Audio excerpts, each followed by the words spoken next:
दोस्तों नमस्कार। मैं लास्ट 14 साल से स्टॉक मार्केट से जुड़ा हुआ हूँ। मैंने बाई साइड में भी काम किया है, सेल साइड में भी काम किया है और अभी मैं एक बाई साइड फंड मैनेजर के रूप में काम कर रहा हूँ। लास्ट 1.5-2 साल में मैंने क्या देखा है कि बहुत सारे नए नए लोग आ गए। बिकॉज वर्क फ्रॉम होम था, सबसे आसान काम यही था जो घर से बैठ के हो सकता था। उस कारण लोगों ने क्या किया, लोगों ने इस अपॉर्चुनिटी को यूज किया स्टॉक मार्केट में आने के लिए। हर किसी का स्टॉक मार्केट में आना बहुत जरूरी है। अच्छी बात है।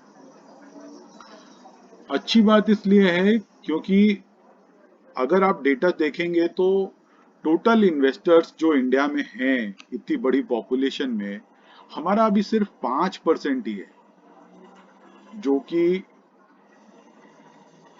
इन्वेस्टेड है। तो ये जितना ज्यादा बढ़ेगा उतना ज्यादा अच्छा होगा। लेकिन पैसा बनाना जो है वो बहुत आसान काम नहीं। यदि ऐसा होता तो सारी दुनिया यही कर रही होती। इसलिए सबसे ज्यादा जरूरी है ये समझना कि हम इसको किस तरह से करें। देखिए, अगर मैं आपसे कहूं कि आओ शर्त लगाते हैं, आज बारिश होगी कि नहीं, आप बोलते हैं होगी, मैं बोलता हूं नहीं होगी। चलो, जो जीता उसको 100 रुपए मिलेंगे। अब इसको आप क्या बोलेंगे? बेसिकली इसको जुआ बोलते हैं।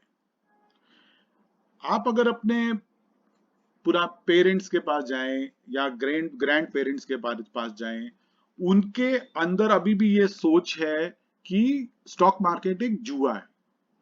तो जिस तरह से हम मौसम पे सट्टा लगा रहे थे, वो वास्तव में एक जुआ है। उसी तरह अगर आप स्टॉक में बिना सोचे समझे सिर्फ किसी की बात पे या अपनी अंतरात्मा या हंच के ऊपर पैसा लगाते हैं, तो बॉस वो इन्वेस्टमेंट नहीं है, वो ट्रेडिंग नहीं है, वो स्पेक्यूलेशन है। स्पेक्यूलेशन कहाँ होता है? स्पेक्यूलेशन जुआ खेलने के लिए होता है। तो वो पूरा जुआ है। तो आपको ये डिसाइड करना है कि आपको इन्वेस्टर बनना है, ट्रेडर बनना है या स्पेक्यूलेटर बनना है। मैं अपना इतने साल का अनुभव आपको बता रहा हूं। स्पेक्यूलेटर में क्या होता है, आप शायद 2 बार जीतेंगे, 3 बार जीतेंगे, 4 बार जीतेंगे, ओवर कॉन्फिडेंस आएगा, 5वीं बार सब कुछ हार जाएंगे। देखिए, पैसा पेड़ पर नहीं उगता, मेहनत से पैसा आता है। पैसा हमारा अपना पैसा है। तो हमारा पहला जो सबसे इंपॉर्टेंट एम होना चाहिए, उद्देश्य होना चाहिए, वो ये होना चाहिए कि हम पैसा उड़ाएंगे नहीं, हमको पैसा बचा के काम करना है। तो आप सबसे पहले स्पेकुलेशन बंद कर दीजिए। उसने बोला है इसलिए आपने लिया है, बॉस, ऐसा नहीं होता है।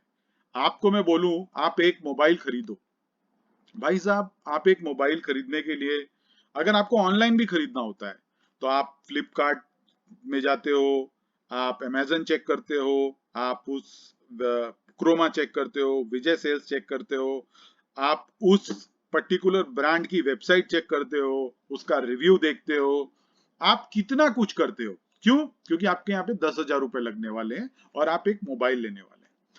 भाई साहब, जब 10,000 रुपए के लिए आप इतनी R&D कर रहे हो, तो एक स्टॉक जहां पे आप 10,000 रुपए से क्या लाख रुपए तक लगा सकते हो, उस पे तो थोड़ा आपका फर्ज बनता है ना कि आप थोड़ा देखें कि हमको ये क्या करना है, क्यों लेना है, क्या लेना है।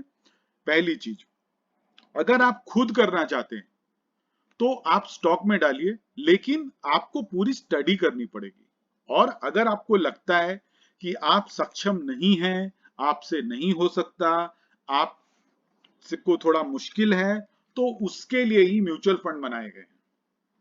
म्यूचुअल फंड में एक वो आदमी जो कि वेल वर्स्ड है, जो मार्केट से पूरा जान पे जानता है, जिसने कई साल अपने मार्केट में निकाले हैं, जिसने पढ़ाई लिखाई की है, जो कंपनियों से मिलता है, जो कंपनी के फंडामेंटल जानता है, जो कंपनी के बारे में सब कुछ जानता है, जो इकोनॉमी के बारे में जानता है, जो सारी चीजें जानता है, आप उसको फिर दीजिए अपना पैसा चलाने के लिए। अगर आपको ऐसा लगता है कि नहीं हो रहा है। और वो तो आप स्टडी कर ही सकते हैं। मैं ऐसे बहुत सारे वीडियोस बनाऊंगा, तो एक वीडियो मैं म्यूचुअल फंड पे ही रखूंगा जहां पे मैं बताऊंगा कि आप किन वेबसाइट्स पे जाके क्या चेक करके किस इसमें थीम में पैसा डाल सकते हैं। और अगर खुद करना है तो फिर उसमें भी कई वेबसाइट्स अभी हैं, अभी तो इतना फ्री डेटा आ चुका है कि आप आराम से डाल करके देख सकते हैं कि हमको इन्वेस्टमेंट करनी है या नहीं करनी है। तो मित्रों, मैं आज आपको यही बताने के लिए ये वीडियो बना रहा हूं कि आपको ये डिसाइड करिए पहले कि आप बनना क्या चाहते हैं, ट्रेडर, स्पेक्यूलेटर या इन्वेस्टर। आज के लिए बस इतना ही। दूसरा वीडियो पोस्ट करूंगा कि आदमी एक अच्छा इन्वेस्टर या ट्रेडर कैसे बन सकता है और उसके लिए क्या क्या करना होता है, कहां हमारी सोच होती है। दोस्तों, मैं रोज वीडियो पोस्ट नहीं करूंगा, मैं आपको धीरे धीरे वीडियो पोस्ट करूंगा। मुझे पैसे नहीं चाहिए, मैं पैसे के लिए कर नहीं रहा हूं, मैं आपका दोस्त हूं। मेरी सिर्फ एक ही इच्छा है, आप आइए, इन्वेस्ट कीजिए, पैसा बनाइए। आप सारे पॉजिटिव और नेगेटिव, मतलब इसकी सकारात्मकता और नकारात्मकता दोनों को समझिए, इसमें नुकसान क्या होता है वो समझिए। और जाते जाते सिर्फ एक चीज कहना चाहूंगा कि भाई साहब, जीवन में कुछ भी मुफ्त में नहीं मिलता। ये कोई मुंगेरी लाल के सपनों की तरह नहीं है, आज स्टॉक खरीद लिया कल वो डबल हो जाएगा, इतने पैसे आ जाएंगे, मैं लखपति हो जाऊंगा, करोड़पति हो जाऊंगा।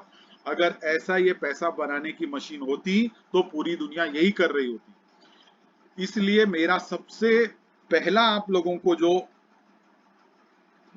संदेश है वो ये है कि मार्केट को आसान मत समझिए। जीवन में कुछ भी आसान नहीं होता, हाँ कठिन भी नहीं होता। पैसा अपना है, मेहनत का पैसा है, उसको उड़ाइए मत, उसके ऊपर ध्यान दीजिए, पढ़िए, लिखिए, समझिए, उसके बाद मार्केट पे इन्वेस्ट कीजिए। बिलीव कीजिए, मार्केट में बहुत अच्छा करियर बन सकता है। मार्केट में जितना पैसा बन सकता है उतना किसी एसेट क्लास में नहीं बन सकता। लेकिन वो सारी चीजें जानने समझने के बाद ही हो सकती हैं। आप सीधा अगर सोचेंगे और दूसरा वो सुन के करेंगे तो भाई साहब वो कभी नहीं होगा। इसीलिए मैं आप लोगों को समय समय पर बताता रहूंगा, थोड़ा समय जाने दीजिए। मैं डेली आपको निफ्टी, बैंक निफ्टी के लेवल्स क्या देखना है, कैसे देखना है, कुछ स्टॉक्स, फंडामेंटल उनके, कौन सी कंपनी अच्छी लग रही है, आपको क्यों वो कंपनी देखनी चाहिए, आपको किस तरह से वो कंपनी देखनी चाहिए, मैं आपको वो सारी चीजें समय के साथ बताता जाऊंगा। फिलहाल के लिए इतना ही। नमस्कार।